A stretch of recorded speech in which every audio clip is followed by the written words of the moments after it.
Hello বন্ধুরা, আসসালামু আলাইকুম। শিল্পী কুকিং হোমে স্বাগতম। আজকে আমি আপনাদেরকে হালিম তৈরির দুটি প্রধান উপকরণ হালিম মিক্স ও হালিম মশলা তৈরি করে দেখাবো। এই দুটি উপকরণ কিন্তু বাজারে অ্যাভেলেবল পাওয়া যায়, তবে আমরা যদি এগুলি ঘরেই তৈরি করে রেখে দেই তাহলে সারা বছরই যখন মন চায় তখনই শাহী হালিম রান্না করে খেতে পারি। এগুলি তৈরি করাও অত্যন্ত সহজ, সুতরাং আমরা যদি এগুলি ঘরে তৈরি করে রাখি তাহলে টাকাও সাশ্রয় হবে এবং ভেজালমুক্ত খেলাম। প্রসেসে যাওয়ার আগে আপনারা আমার চ্যানেলে নতুন হলে চ্যানেলটি সাবস্ক্রাইব করে নিন, আর যারা সাবস্ক্রাইব করেছেন তাদেরকে অসংখ্য ধন্যবাদ।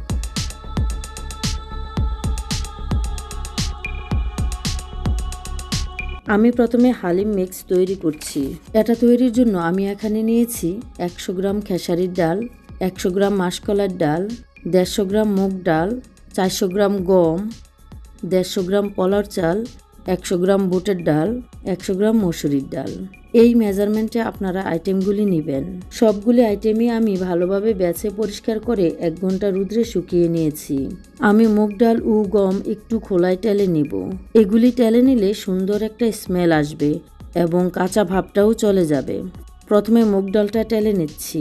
খুব বেশি টালার দরকার নেই, হালকা টেলে নিলেই হবে। দেখুন ডালের কালারটা একটু চেঞ্জ হয়ে আসছে। আমি ডালটা উঠিয়ে এবার গমটা টেলে নিব। গমটা হালকা টেলে নিব। টালা হয়ে গেলে গমগুলিও উঠিয়ে ঠান্ডা হওয়ার জন্য রেখে দিচ্ছি। এখন আমি এক এক করে সবগুলি আইটেম ব্লেন্ড করে নিব। একদম মিহি ব্লেন্ড করব না, হালকা দানাদার রেখে ব্লেন্ড করব।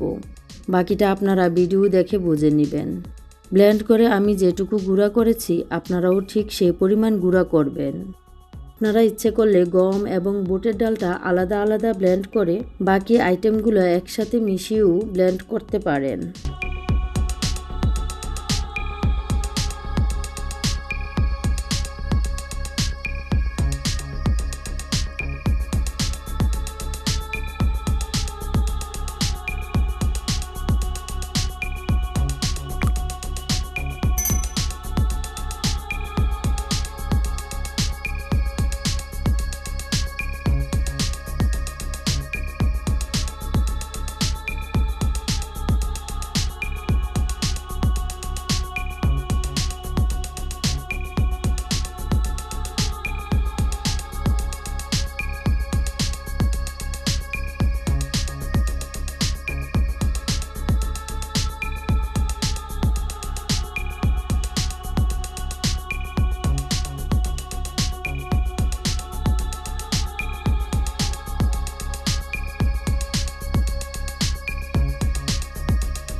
এখন সবগুলি আইটেম মিক্স করে নিলেই আমার হালিম মিক্সড তৈরি হয়ে যাবে। এই পদ্ধতিতে মিক্সারটা তৈরি করে রাখলে আপনারা সারা বছরই রেখে খেতে পারবেন।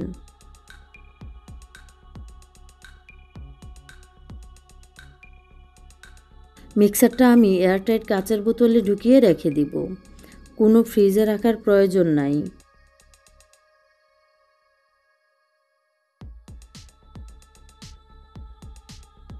এখন আমি শাহী হালিম মশলা তৈরি করব। মশলাটা তৈরির জন্য এখানে নিয়েছি 20-25টি শুকনা মরিচ, 2 টেবিল চামচ ধনিয়া, 2 টেবিল চামচ জিরা, 1 টেবিল চামচ সরিষা, 1 টেবিল চামচ মেথি, 1 টেবিল চামচ গোলমরিচ, 2 চা চামচ মৌরি, 2 চা চামচ রাঁধুনি। এটা কিন্তু বাজারের রাঁধুনি মশলা নয়, এটা আপনারা বড় মুদি দোকানগুলিতে পাবেন।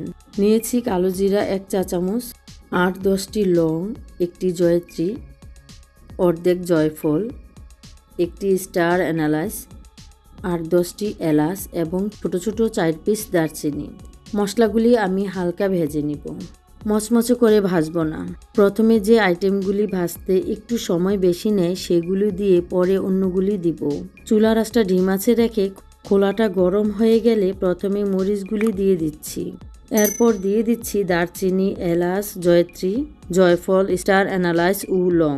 এগুলি নেড়েচেড়ে 30 সেকেন্ড ভেজে বাকি উপকরণগুলি দিয়ে দিচ্ছি।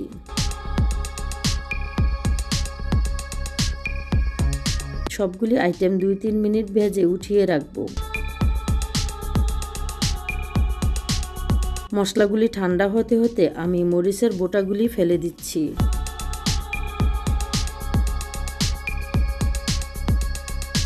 আপনারা ইচ্ছে করলে মশলাগুলি না ভেজে 2-3 ঘন্টা রোদ্রে শুকিয়েও নিতে পারেন। এখন মশলাগুলি ব্লেন্ড করে নিচ্ছি। মিহি করে ব্লেন্ড করে নিব।